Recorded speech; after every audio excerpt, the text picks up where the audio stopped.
함께 보실 말씀은 창세기 4장 1절에서 8절까지 말씀입니다. 창세기 4장 1절에서 8절까지 말씀, 구약성경 5쪽이 되겠습니다.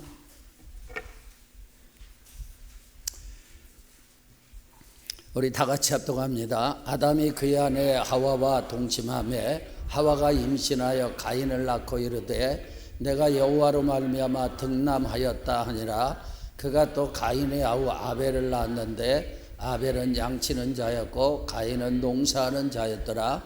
세월이 지난 후에 가인은 땅의 소산으로 제물을 삼아 여호와께 드렸고 아벨은 자기도 양의 첫 새끼와 그 기름으로 드렸더니 여호와께서 아벨과 그의 제물은 받으셨으나 가인과 그의 제물은 받지 아니하시니라. 가인이 몹시 분하여 안색이 변하니 여호와께서 가인에게 이르시되 내가 분하여 함은 어찌 됨이며 안색이 변함은 어찌 됨이냐. 내가 선을 행하면 어찌 낯을 들지 못하겠느냐. 선을 행하지 아니하면 죄가 문 앞에 있느니라. 죄가 너를 원하나 너는 죄를 다스릴지니라. 가인이 그의 아우 아벨에게 말하고 그들이 들에 있을 때 가인이 그의 아우 아벨을 쳐 죽이니라. 아멘. 하나님의 은혜가 저와 여러분에게 충만하시기를 주의 이름으로 축원합니다. 로마 시대에 안드로라는 노예가 있었어요. 그가 실수를 해가지고 주인이 안드로를 많이 때렸습니다. 그런데 분이 풀리지 않아서 기회가 되면 죽이려고 작정을 했습니다. 안드로는 두려웠기 때문에 도망을 쳤어요. 그러나 막상 도망을 쳤지만 갈 곳이 없었습니다. 그 당시 로마법에 의하면 도망친 노예가 잡히게 되면 원형 경기장에 들어가서 사자와 격투를 해야 했습니다. 안드로는 사람들의 눈을 피해서 야산에 숨었습니다. 산에 들어가서 안드로는 굵고 큰 가시에 찔려 씨름하는 사자를 발견했어요. 측은히 여기고 그 사자의 가시를 제거해 줬습니다. 그래서 그 일로 사자와 친해져서 그는 사자와 함께 살았어요. 그러던 어느 날 로마 군병들에게 붙잡혀 원형극장에 서게 되어 죽음을 기다리게 되었습니다. 이제 문이 열리고 굶주린 사자가 손살같이 그에게 달려오고 있었어요. 그런데 안드로는 기쁜 환성을 지르며 달려가서 사자를 끌어안았습니다. 그 사자가 안드로가 숲속에서 만나 함께 살던 사자였습니다. 사람들은 놀라워했고 그가 사자와 친한 이유를 물으니 안드로가 그동안 있었던 얘기를 해줬어요. 그 말을 듣고 감동을 받은 로마 시민들은 그에게 자유를 허락해달라고 일제히 소리를 지르기 시작했습니다. 마침내 안드로는 노예에서 풀려나 자유인이 되어 사자와 함께 살게 되었습니다. 여러분, 야생의 사나운 짐승도 은혜를 잊지 않습니다. 저와 여러분은 하나님의 사랑, 하나님의 은혜, 말로 다 형용할 수 없는 은혜를 받은 줄로 믿습니다. 우리의 구원을 위해서 하나님 독생자를 화목제물로 보내주셨고 예수님께서는 우리를 위해서 십자가에서 물과 피를 쏟아주시고 우리의 죄를 용서해 주셨습니다. 측량하지 못할 영원한 사랑입니다. 그래서 여러분, 시인은요, 하늘을 두루마리 삼고 바다를 먹물 삼아도 그 사랑, 그 은혜를 다 기록할 수 없다고 그렇게 노래했습니다. 여러분, 하나님의 사랑과 은혜를 깨달은 사람은 따라하겠습니다. 예배자가 됩니다. 여러분, 사람은요, 예배로 가는 길이 달라지는 것입니다. 본문에 보면 두 사람의 제사가 나오죠. 아담과 하와의 첫째 아들 가인과 둘째 아들 아벨의 제사입니다.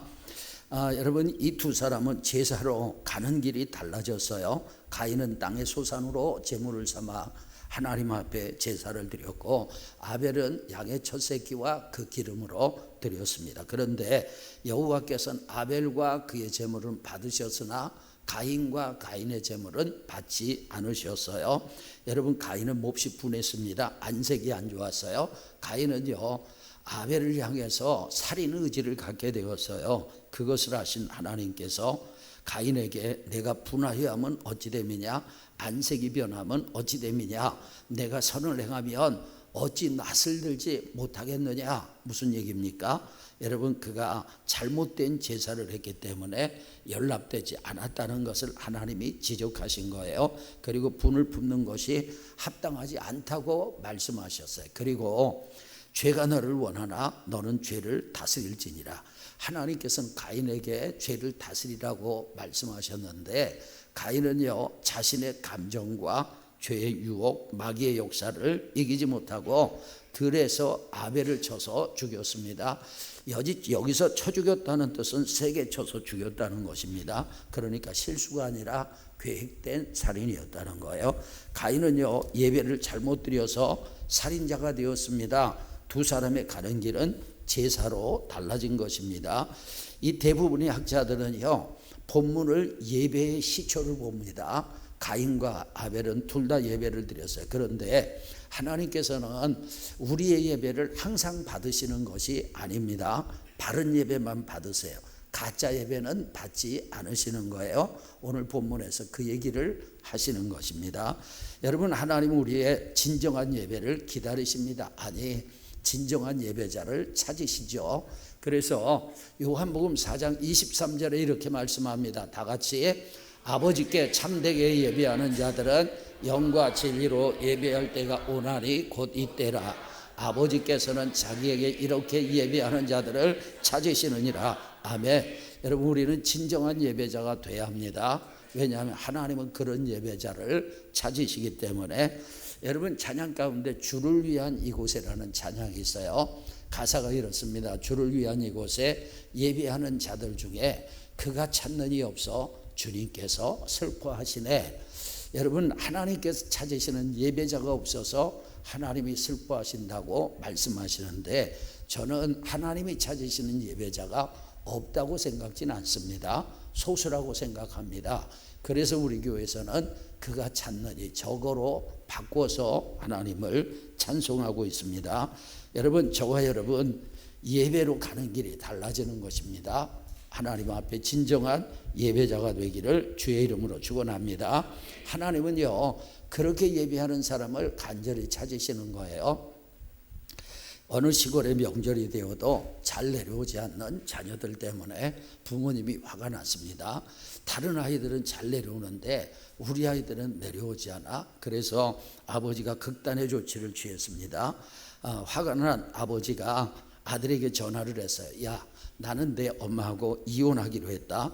네 엄마하고 더 이상 못 살겠다. 아들이 깜짝 놀랐어요. 아버지, 무슨 말씀이세요? 이혼이라니요? 아들은 기가 막혔어요. 이제 우리는 보기만 해도 지긋지긋하다. 게다가 너도 장가 보냈고 동생도 시집 보냈으니 우리가 더 이상 살 이유가 없다.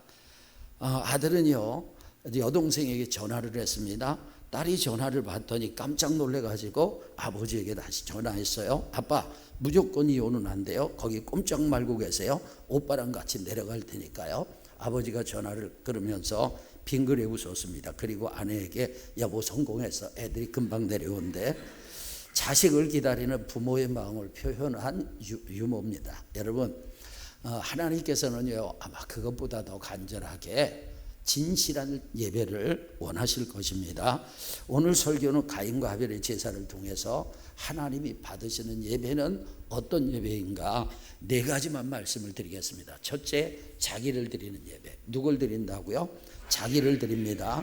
자, 본문 4절과 5절에 보니까 아벨은 자기도 양의 첫 새끼와 그 기름을 드렸더니 여호와께서 누구와? 아벨과 그의 제물을 받으셨으나 가인과 그의 제물은 받지 아니하신지라. 여러분, 두 사람이 같이 예배를 드렸는데 하나님께서는요 아벨의 제물보다 아벨을 먼저 받으셨어요. 그리고 가인의 제물보다 가인을 먼저 거절하셨습니다. 이유가 뭐냐? 아벨은요 하나님이 받으실 만한 사람이었고 가인은 하나님이 받으실 수 없는 사람이었기 때문입니다. 여러분, 하나님은 예배자의 제물보다 제물을 드리는 예배자를 원하시는 줄로 믿습니다. 이사야 1장에 보게 되면 이스라엘 백성들이 무수한 제물을 하나님 앞에 드렸어요. 그런데 하나님은 그 제물을 기뻐하지 않으셨습니다. 이스라엘 백성들이 수많은 제물을 가지고 하나님 앞에 나오지만 하나님은 그것을 싫어하시고 그것이 오히려 하나님 앞에 무거운 짐이 된다고 말씀하셨어요. 여러분 말라기 1장에 보면 유대인들이 또 하나님 앞에 많은 제물을 드렸습니다. 그런데 하나님께서는 그들이 드리는 제물이 헛된 것이라고 말씀하셨어요. 그리고 누가 성전문을 좀 닫았으면 좋겠다, 그것들 안 오도록 닫았으면 좋겠다, 그런 얘기입니다. 그러니까 이사야 1장의 시대에도 말라기 1장의 시대에도 이스라엘 사람들은 하나님이 받으실 만한 사람들이 되지 못했다는 거예요. 어느 교회에서 예배를 마치고 집으로 돌아가는 길에 차 안에서 아빠가 예배에 대해서 불평을 했습니다. 오늘 목사님 설교는 왜 이렇게 길고 지루해? 아니 성가대 찬양은 왜 이렇게 형편이 없어? 은혜가 너무 안 돼. 이런 얘기를 했어요.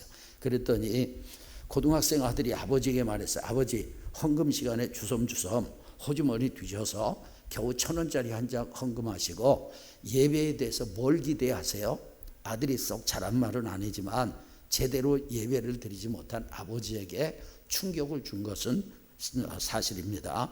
여러분 예배자들의 잘못 중에 하나는 뭐냐면요, 예배를 드리면서 지나치게 받기만 원한다는 것입니다. 예배는 분명히 받는 부분이 있어요. 여러분이 예배를 통해 은혜 받기를 축원합니다.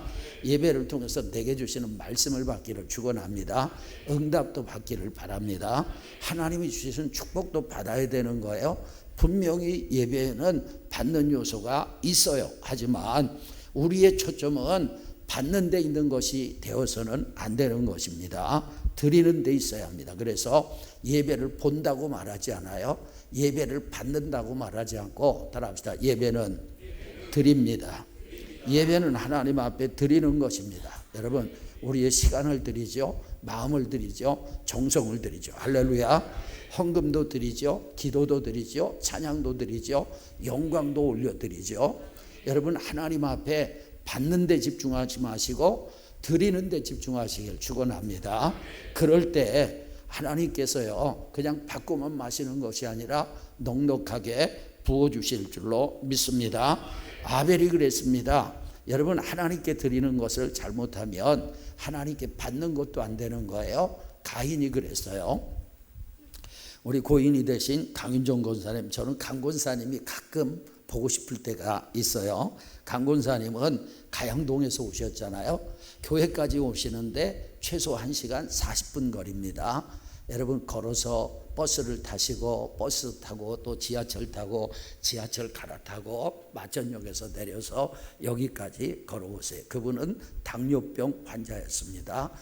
여러분 1시간 40분을 그렇게, 그리고 몸이 좀 건강할 때는 일주일에 5일씩 6일씩 교회를 오셨어요. 예배드리기 위해서 오시고 그리고 중보기도 하기 위해서 오시고, 또 여러분 오실 때도 잘 늦지 않고 일찍 오시고 미리 오시고 그렇게 했습니다. 저는요 그것만도 이미 하나님께 자신을 드린 것이라고 생각을 해요. 여러분 우리 교회는 예배 시간에 늦는 분이 거의 없는 것 같아요. 오늘은 11시 이후에 온 분이 한 분도 없는 것 같아서 감사드립니다. 예배 안 오는 것보다는 그래도 늦는 게 낫죠. 늦게라도 오셔야 합니다. 어느 목사님이 예배에 늦게 오시는 분들에게 이런 질문을 했어요. 여러분이 사업을 하는데 사업에 이권이 달린 만남이 있다면 늦겠습니까? 여러분이 친구와 영화를 보기로 했는데 늦겠습니까? 여러분이 외국 여행을 위해서 공항에 가는데 늦겠습니까? 이런 질문을 하셨어요. 여러분 하나님께 자신을 드린다는 것은 자신의 시간도 드리는 것입니다. 아멘. 그래서 여러분 미리 오셔서 예배를 준비하세요. 기도로 준비하시고, 아멘. 그래서 여러분 예배를 위해 기도하시고 자신의 영혼을 위해서 기도하시고 은혜 받기 위해서 기도하시고 설교하는 목회자를 위해서도 기도해 주세요. 여러분 기도로 준비한 예배가 그렇지 않은 예배보다 훨씬 좋은 예배가 될 것입니다. 먼저 여러분 예배를 드릴 때 자신을 드리기를 축원합니다. 오래전에 스코틀랜드에서 전도 집회가 열렸지만 사람들은 몇 명 참석하지 않았고 한 사람도 구원받는 사람이 없었습니다. 그래서 많은 사람들이 실망하고 있는데 마지막 날 헌금 시간에 한 소년이 하나님 앞에 기도했어요. 주님, 저는 가난하기 때문에 드릴 것이 없습니다. 그 대신 제가 아프리카 선교사로 나가겠습니다. 제 몸을 드리겠습니다. 저의 몸을 받아주옵소서. 그리고 아이가 일어나서 말했습니다. 사람들에게 저는 너무 가난해서 헌금을 드릴 수 없습니다. 그러나 헌금 대신 저의 몸을 드립니다. 제 인생을 주님께 바칩니다. 사람들은 그냥 어린아이가 한 번 해본 소리겠지 이렇게 생각했어요. 그러나 하나님은 그 어린 아이의 믿음을 보시고 중심을 보셨어요. 그로부터 많은 시간이 흘려서 이 소년은 의과대학에 진학해서 의사가 되었습니다. 그리고 자신의 고백대로 아프리카 선교에 헌신했어요. 그가 바로 아프리카 선교의 아버지 리빙스톤입니다. 여러분, 그는 죽어가는 아프리카를 살리는 선봉장이 됐어요. 여러분, 우리도 예배를 습관적으로 드리지 말고 자신을 하나님 앞에 드리기를 주의 이름으로 축원합니다. 여러분, 우리가 꼭 선교사가 되고 목사가 될 필요는 없어요. 그냥 하나님이 나를 부르신 부르심의 삶을 따라가면 됩니다. 다 목사가 되면 저는 어떻게 합니까? 여러분, 제발 목사 되지 말고 그냥 여기 계셔 주세요. 여러분이 다 선교사로 나가면 우리 교회는 어떻게 하겠어요? 교회뿐만이 아니라 여러분, 우리는 은혜 받으면 목사 돼야 되고 은혜 받으면 선교사 돼야 되고 이런 생각은 내려놔야 돼. 하나님이 나를 부르신 부름을 따라서 살아가기를 주의 이름으로 축원합니다. 우리가 예배를 드릴 때 하나님 앞에 나 자신을 드리는 거예요. 내 마음을 드리고 정성을 드리고 기도를 드리고 물질도 드리고, 아멘. 찬양도 드리는 거잖아요. 여러분, 하나님 앞에 우리가 힘을 드리는 거예요. 몸을 드리는 거예요. 시간을 드리는 거예요. 하나님 앞에 자신을 드리기를 주의 이름으로 축원합니다. 두 번째, 하나님이 받으신 예배는 뭐가 있는 예배? 피가 있는 예배입니다. 여러분, 가인은 곡식을 드렸고 아벨은 양의 첫 새끼를 드렸습니다. 제사를 드릴 때 제사를 드리는 것은 죄로 인한 하나님의 진노를 누구로 드리고 하나님의 사랑을 받기 위함인데, 신학자들은 이것을 유화라고 말을 합니다. 야곱과 에서 사이에도 유화가 있었죠. 야곱이요, 아버지를 속이고 형이 받아야 될 축복 기도를 자기가 가로챘잖아요. 그래서 형이 화가 나가지고 야곱을 죽이려고 하니까 야곱은 약삭 빠른 사람이라 거기 딴 죽을 것 같으니까 외삼촌 라반의 집으로 밧단 아람으로 하란으로 피신을 갔습니다. 그리고 20년의 세월이 흘렀어요. 그동안 아내 4명이 생겼고 그리고 아들을 11명 낳습니다. 이제 하나님의 인도하심이 있어서 다시 고향으로 돌아오게 되었어요. 20년이 지났지만 형의 노는 풀리지 않았어요. 동생 야곱이 온다는 소식을 듣고 형이 군사를 이끌고 동생을 죽이기 위해서 달려옵니다. 그 사실을 알고 야곱이요, 하나님 앞에 기도하지만 형을 위해서 양떼 가운데 소떼 가운데서 선물을 줄 세워서 보내게 됩니다. 여러분, 잠언 21장 14절 다 같이, 은밀한 선물은 노를 쉬게 하고, 여러분, 야곱은 지혜로운 사람이잖아요. 자기가 선물을 보내면 형의 노가 이렇게 잦아질 것을 알았던 것입니다. 그래서 선물을 보냈던 거예요. 그것을 받고 형의 진노가 여러분 쉬게 되었죠. 야곱이 쓴 작전이 바로 유화라는 작전입니다. 가인과 하벨은요, 하나님의 진노를 누그러뜨리기 위해서 제사를 드렸습니다. 왜냐하면 그들의 양심 속에 죄의식이 있기 때문이에요. 그러나 하나님은 아벨의 제물을 받으셨으나 가인의 제물은 거절하셨어요. 어떤 사람들은요, 하나님께서 아벨의 제물을 받으신 것은 양을 잡고 피를 흘렸기 때문이고 가인의 제사를 거절한 것은 곡식으로 드렸기 때문이다, 이렇게 얘기하는데, 여기에 대해서 의문을 제기하는 분들이 있습니다. 왜냐하면 구약 제사 중에 곡물로 하나님 앞에 드리는 제사가 있거든요. 어떤 제사예요? 소제잖아요. 소제. 그러니까 그들의 말도 일리가 있어요. 그러나 소제는 하나님 앞에 감사해서 드리는 제사예요. 속죄제는 아니라는 거예요. 죄사함 받기 위해서는 반드시 짐승을 잡고 피를 흘려야 하는 것입니다. 히브리서 9장 22절 다 같이 율법을 따라 거의 모든 물건이 피로써 정결하게 되나니 피 흘림이 없은즉 사함이 없느니라. 아멘. 피 흘림이 없으면 죄 사함이 없어요. 그래서 죄를 사하기 위해서는 반드시 피를 흘려야 합니다.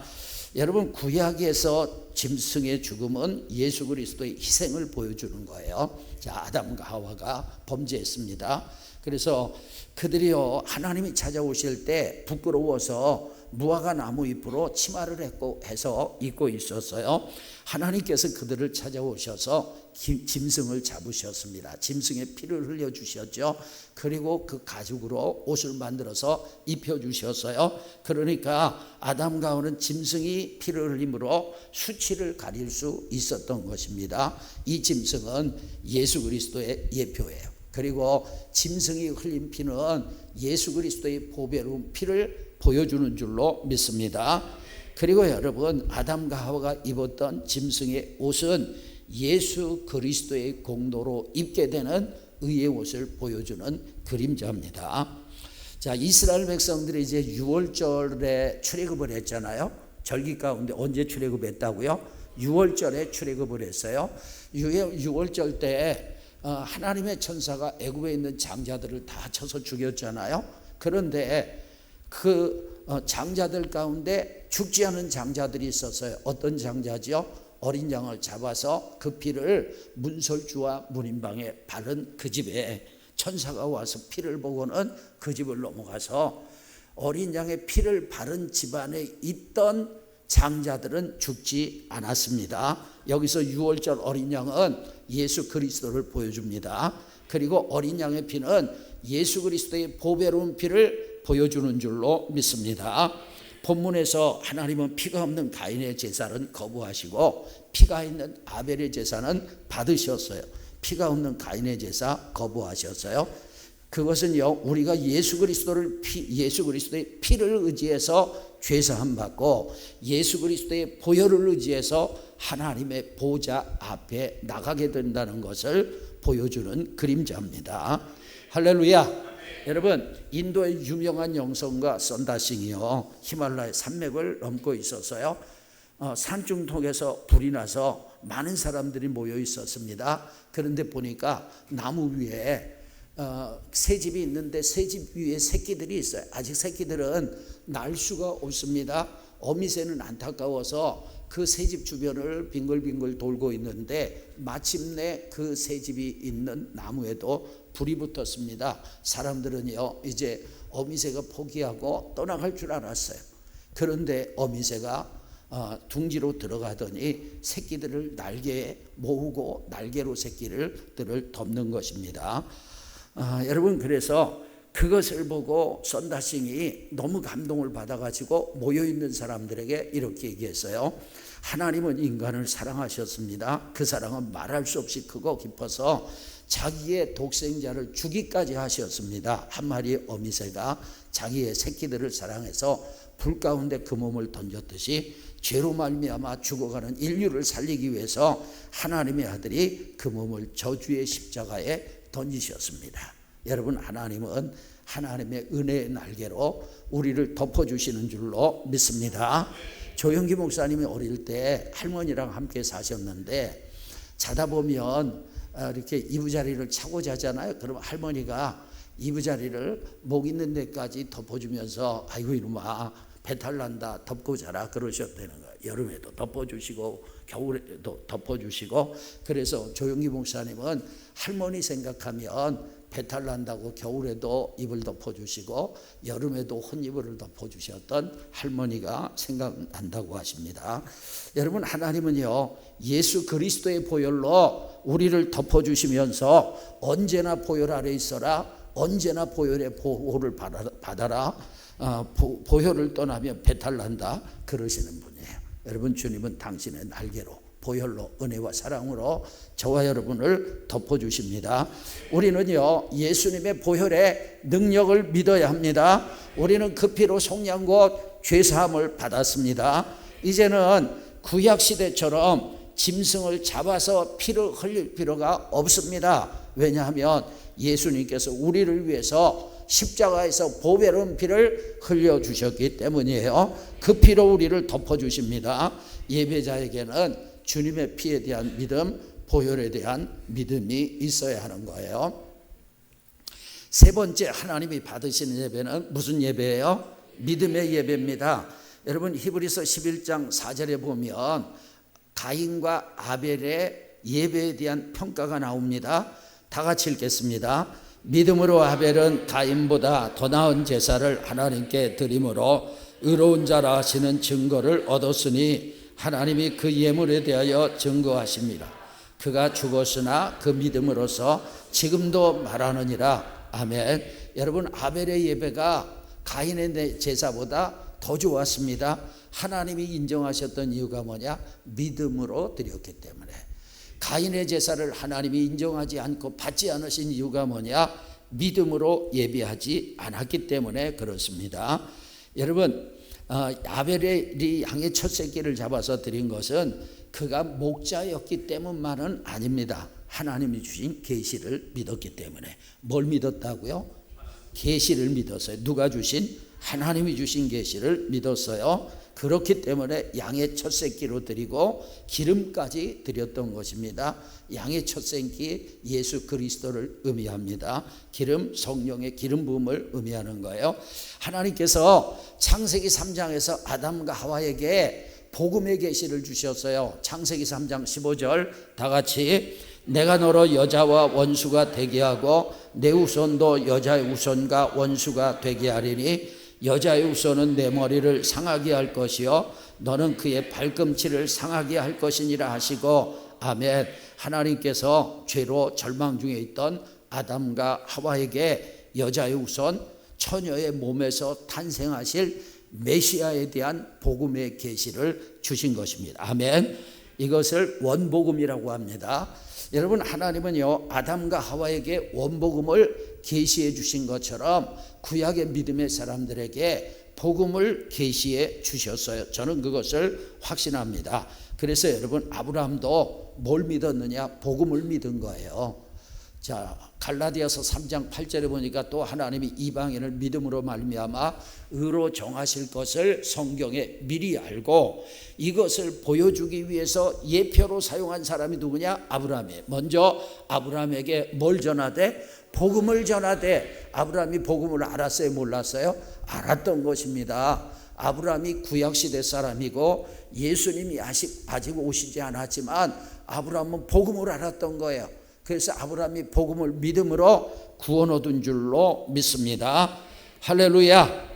여러분, 저는요 아벨에게도 하나님의 계시가 있었다고 확신합니다. 히브리서 11장 13절 이 사람들은 그랬어요. 이 사람들이 누구냐? 구약의 사람들, 구약의 믿음의 사람들, 구약의 믿음으로 살다가 순교한 사람들, 이런 사람들을 얘기하는 거예요.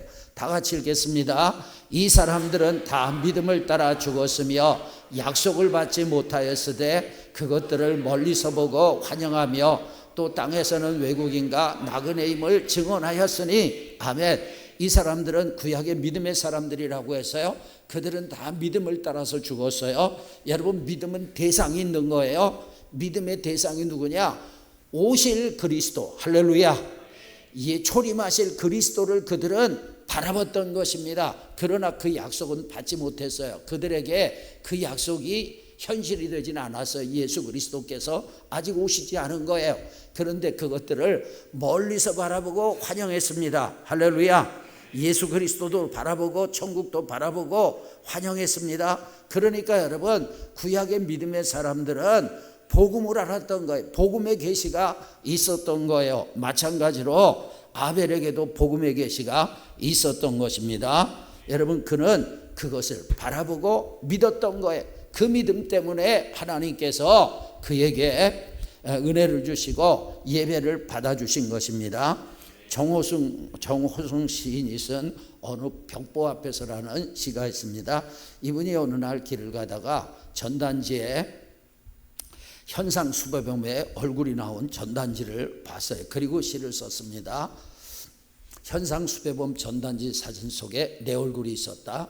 안경을 끼고 입꼬리가 축 처진 게 영락 없이 내 얼굴이었다. 내가 무슨 대죄를 지어 나도 모르게 수배되고 있는지 몰라 벽보판 앞을 평생을 서성이다가 마침내 알았다. 당신을 사랑하지 않은 죄, 당신을 사랑하지 않고 늙어버린 죄. 저는 여기서 정호승 시인이 얘기한 당신이 누군지는 잘 모르겠습니다. 이 당신이 그냥 보편적으로 모든 대상을 얘기하는 것인지 아니면 자기 아내나 특정한 어떤 사람을 얘기하는지 저는 모르겠습니다. 그런데 당신을 사랑하지 않은 것이 죄라는 거예요.